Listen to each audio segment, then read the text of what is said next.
بسم اللہ الرحمن الرحیم ایاک نعبد و ایاک نستعین۔ سب سے پہلے تو میں تحریک انصاف کے کارکنوں کو مبارک دیتا ہوں کہ اس کے باوجود کہ پورا کریک ڈاؤن ہوا تحریک انصاف کے خلاف، تقریباً ساری لیڈرشپ یا جیل میں ہے یا انڈر گراؤنڈ ہے، چھپی ہوئی ہے، اس کے باوجود جس طرح پبلک نکلی اور اس چیز کے اوپر جو کہ ہر مسلمان کو تکلیف دیتی ہے کہ قرآن کی جو بے حرمتی کی گئی سویڈن کے اندر اور آزادی رائے کے آڑ لے کے اس کے پیچھے چھپ کے کی گئی، تو مجھے بڑی خوشی ہوئی کہ ایک زندہ قوم کی طرح اور اپنے کارکنوں کو میں خاص طور پہ کہنا چاہتا ہوں کہ زندہ قومیں نکلتی ہیں حق سچ کے لیے اور انصاف کے لیے، اور مجھے بڑی خوشی ہوئی ہے دیکھ کے کہ ہم نے کم از کم پاکستان سے ایک آواز اٹھی پرامن طریقے سے کہ یہ ہمیں اس چیز نے تکلیف دی ہے اور آپ آزادی رائے کی آڑ لے کے لوگوں کو تکلیف نہیں پہنچا سکتے۔ لیکن دوسری جو بات، سپریم کورٹ کا تفصیلی فیصلہ آیا کل 9 مئی کو، جس طرح مجھے وہاں سے اغوا کیا اسلام آباد ہائی کورٹ کے اندر، جب میں رجسٹری میں بیٹھا ہوا تھا، تو جس طرح مجھے اغوا کیا گیا کمانڈو ایکشن میں، سپریم کورٹ کا تفصیلی فیصلہ آیا اور اس میں 2 چیزیں واضح ہو گئیں کہ ایک کہ یہ غیر قانونی تھا اور غیر آئینی تھا، جو طریقہ انہوں نے جس طرح مجھے وہاں سے اغوا کیا ہے وہ غیر قانونی بھی تھا اور غیر ہمارے آئین کے خلاف بھی تھا، اور یہ بھی اس میں آیا سپریم کورٹ کے فیصلے میں کہ جب میں چیف جسٹس صاحب کے سامنے پیش ہوا تو پہلی دفعہ مجھے پتہ چلا کہ کیا ہوا، ملک کے اندر توڑ پھوڑ ہوئی، آگ لگی، کتنے بڑے احتجاج ہوئے، مجھے تو کوئی اندازہ ہی نہیں تھا کیونکہ مجھے تو انہوں نے نظر بند کیا ہوا تھا۔ تو یہ بھی چیز واضح ہو گئی کیونکہ میرے اوپر کیسز پہ کیسز کیے جا رہے ہیں، پتہ نہیں کتنے 30-40 کیس کر چکے ہیں اب تک، کہ یہ میری ایما پہ سب کچھ ہوا ہے، یہ جو توڑ پھوڑ ہوئی ہے، یہ جو جلایا گیا اور جو احتجاج ہوئے۔ تو میں آج یہ سب سے پہلے کہنا چاہتا ہوں کہ اب اگر جو ملک کی سب سے بڑی عدالت کا فیصلہ آ گیا ہے کہ یہ غیر آئینی اور غیر قانونی طور پہ مجھے وہاں سے جس طریقے سے مجھے وہاں سے پکڑ کے لے کے گئے ہیں، جس طریقے سے انہوں نے شیشے توڑے رجسٹری آفس کے، وہاں کے سٹاف کو ڈنڈے مارے، ان کی کمپیوٹر اور اکوپمنٹ کو توڑا، میرے لوگوں کو جو گارڈز تھے ان کو مارا، وکیلوں کو مارا، مجھے سر پہ ڈنڈا لگا، اور پھر جس طرح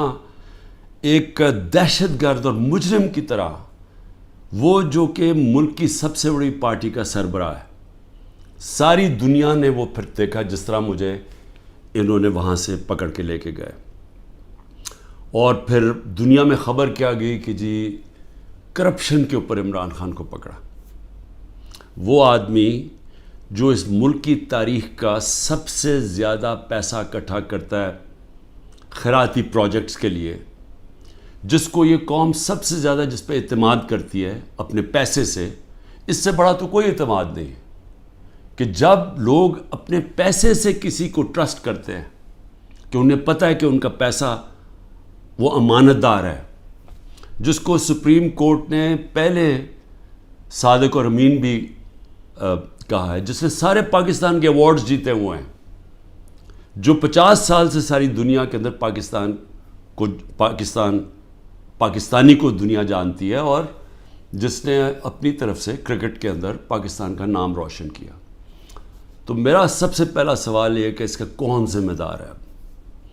کیا انٹیریئر منسٹری ذمہ داری اٹھائے گی اس کی؟ کوئی اس کو ذمہ دار ٹھہرائے گا؟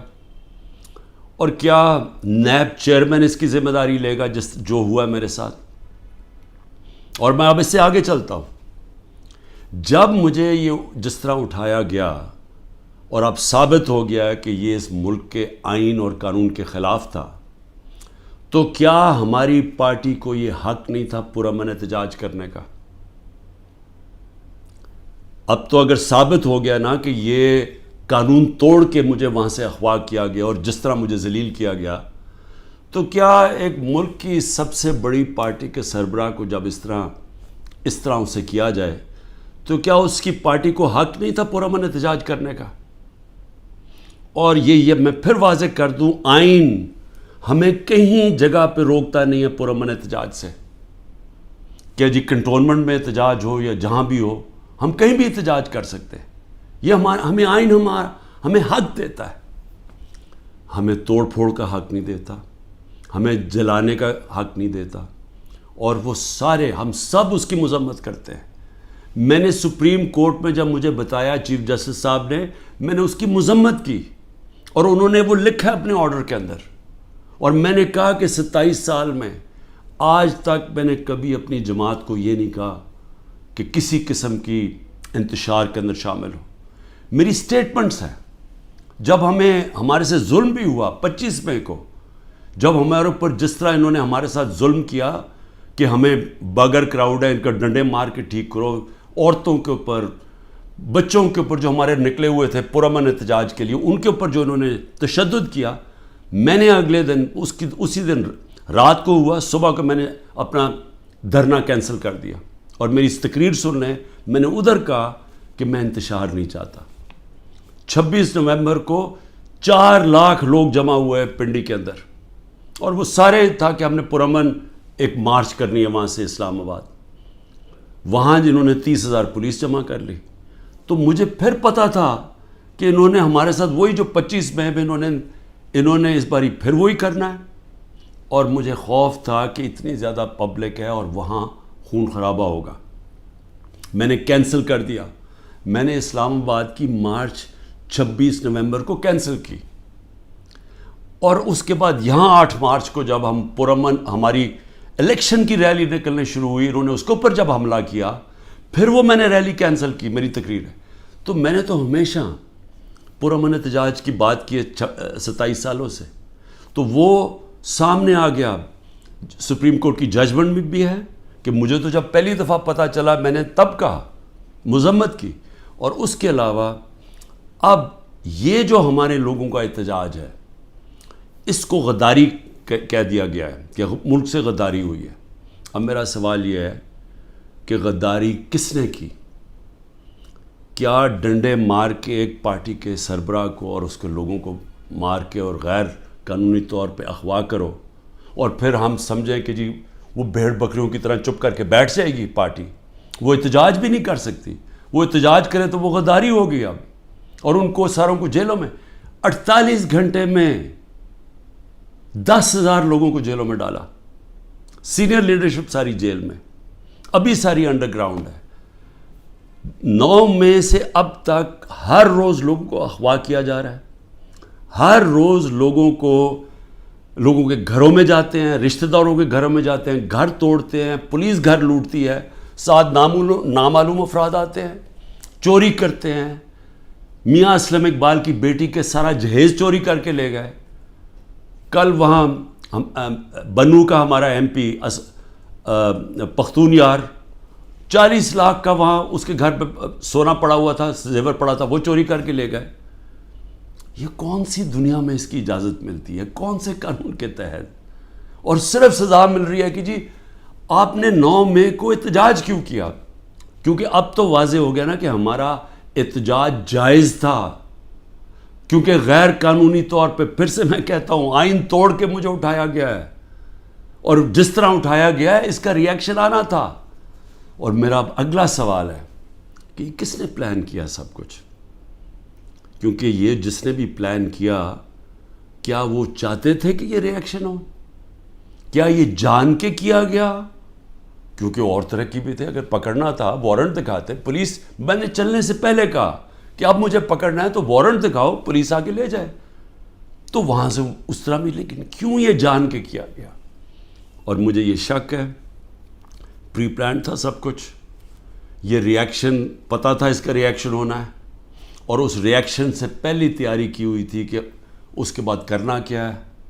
کیسے انہوں نے تحریک انصاف کو کرش کرنا ہے، جو ابھی تک کوششیں ہیں. اور پھر ابھی تک میں آخری 2 سوال پوچھتا ہوں کہ ابھی تک کیوں نہیں انڈیپینڈنٹ انویسٹیگیشن ہوئی کہ جو یہ کور کمانڈر کا گھر جلایا گیا ہے اس کے پیچھے کون تھا؟ کیوں نہیں انڈیپینڈنٹ انویسٹیگیشن؟ کیونکہ یہ کوئی نہیں ہوتا کہ جی آپ ہی فیصلہ کریں کس نے کیا اور آپ ہی پکڑ کے ان کو سزائیں دے دیں. یہ جج، جوری، ایکسیکیوشنر دنیا کے کسی قانون میں نہیں ہوتا. تو کوئی انڈیپینڈنٹ انویسٹیگیشن نہیں ہوئی. ہم ڈیمانڈ کرتے ہیں انڈیپینڈنٹ انویسٹیگیشن ہو.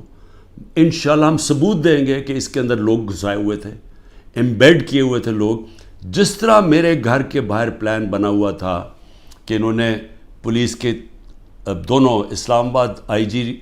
نے لوگ تیار کیے ہوئے تھے، پولیس والے چند تھے، یہاں لاہور کے آئی جی نے پلان کیا ہوا تھا، اور انہوں نے مل کے یہاں سے گولی چلانی تھی پولیس کے اوپر، انہوں نے پھر پورا اٹیک کرنا تھا واپس. یہ سارا پلان بنا ہوا تھا جو میں نے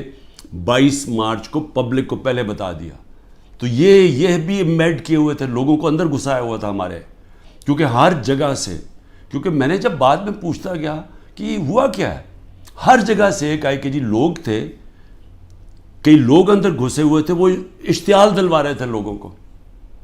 اور پھر ہر جگہ سے ایک چیز آئی کہ جی یہ جو ریڈیو پاکستان جلا ہے یہ کوئی ماچس کی تیلی سے تو نہیں جلا. جو میاں والی کے اندر جہاز چوک جو سب کو فخر کرتے تھے، وہ سیبر جو لگا ہوا ہے میاں والی میں،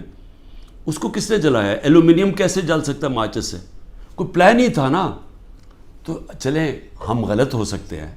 لیکن انڈیپینڈنٹ انویسٹیگیشن تو ہونا چاہیے نا اس کا. وہ کیوں نہیں ہو رہا؟ اور مجھے افسوس ہے کہ جو فضا بنائی ہوئی ہے کہ غدار پوری پارٹی کو غدار بنایا ہوا ہے، اس فضا کے اندر یہ نہیں ہونے لگا. یہ جو اس وقت جنگل کا قانون پاکستان میں ہے یہ نہیں ہوگا. اور دوسری چیز میں سوال پوچھتا ہوں آج کہ جو 25 لوگوں کو شہید کیا گیا، جس میں سے 16 ہمارے پاس ایڈریسز ہیں، باقی 9 غائب ہیں، کیونکہ ہمیں خوف ہے کہ اس طرح یہاں اس وقت خوف پھیلایا ہوا ہے، جو یہ جو ظلم کا نظام بنا ہوا ہے اس کے اندر وہ پولیس پہنچ جاتی ہے. یہ 16 کا بھی بڑے مشکل سے ڈر کے ان کے رشتہ داروں نے بتایا، ان کے نام دیے ہیں، پتہ دیے ہیں، جو 16 لوگ شہید کیے گئے ہیں. اس کے علاوہ جو 3 لوگ، پہلے میں 2 سمجھ، 3 لوگوں کی ٹانگیں ضائع ہو گئی ہیں، ٹانگیں کٹ گئی گولیاں لگ کے. ایک پیرالائزڈ ہے، اس کی کمر میں گولی لگی ہے، وہ بستر پہ ہے. اور اس کے علاوہ 50 سے زیادہ لوگوں کو گولیاں لگی ہیں. اب میں یہ سوال پوچھتا ہوں، یہ کیا پاکستانی نہیں تھے؟ یہ انسان تھے نا. تو انسانوں کے تو حقوق ہوتے ہیں. تو آج ابھی بھی اب ختم ہوا ہے فرانس میں، ایک 17 سال کے ٹین ایجر کو گولی ماری ہے پولیس نے، آگ لگ گئی، سارے 1000 سے زیادہ بلڈنگز اور گاڑیاں جل گئی فرانس میں، کیونکہ ایک انسان کی جان لی تھی فرانس کی پولیس نے. یہاں کوئی فکر ہی نہیں ہے، کوئی انویسٹیگیشن ہی نہیں ہے. سب نہتے تھے، کسی پولیس والے کو، کسی رینجر کو کوئی گولی نہیں لگی. اس کا مطلب یہاں سے تو کوئی فائرنگ نہیں تھی. تو کیا پہلے ایک غیر قانونی اور آئینی غیر آئینی چیز کی جاتی ہے جس کا ریئیکشن ہوتا ہے؟ پرامن احتجاج ہمارا آئین ہمیں حق دیتا ہے. تو کیوں ان کو ابھی تک انویسٹیگیشن نہیں ہوئی کہ یہ جو لوگ بیچارے نوجوان تھے، ان کے ماں باپ تھے، بیوی بچے تھے، ان کو جو گولیاں ماری گئیں کوئی نہیں پوچھے گا. ابھی تک تقریباً 2 مہینے ہونے والے ہیں، کوئی پوچھے گا نہیں کہ یہ بھی پاکستانی، ان کے بھی رائٹس ہیں، ان کے حقوق ہیں. تو اس کو بھی صرف ایک پوری فضا بنا کے کہ جی پاکستان کے اندر جو یہ ہوا ہے 9 مئی کو، اس کے اوپر ایک پوری پارٹی کے اوپر، اس کے اوپر ہر قسم کا تشدد کرو، ان کو دباؤ، ختم کرو. اور میں سمجھتا ہوں یہ پری پلان تھا، سب کچھ پہلے سے پلان بنا ہوا تھا. میں آخر میں یہ کہنا چاہتا ہوں کہ دیکھیں، میں پاکستان کی اب بات کر رہا ہوں، میں اپنی پارٹی کی بات نہیں کر رہا. یہ جو ظلم ہو رہا ہے ایک ملک کی سب سے بڑی پارٹی کو سازش کے تحت، کیونکہ الیکشن یہ پی ڈی ایم والے اب لڑ نہیں سکتے، ان سب کو خوف ہے کہ الیکشنز کے اندر انہوں نے ہار جانا ہے. تو یہ پوری سازش کا حصہ بنے ہوئے ہیں اور اسٹیبلشمنٹ کے ساتھ جان کے اسٹیبلشمنٹ کو ہمارے خلاف اور کر رہے ہیں،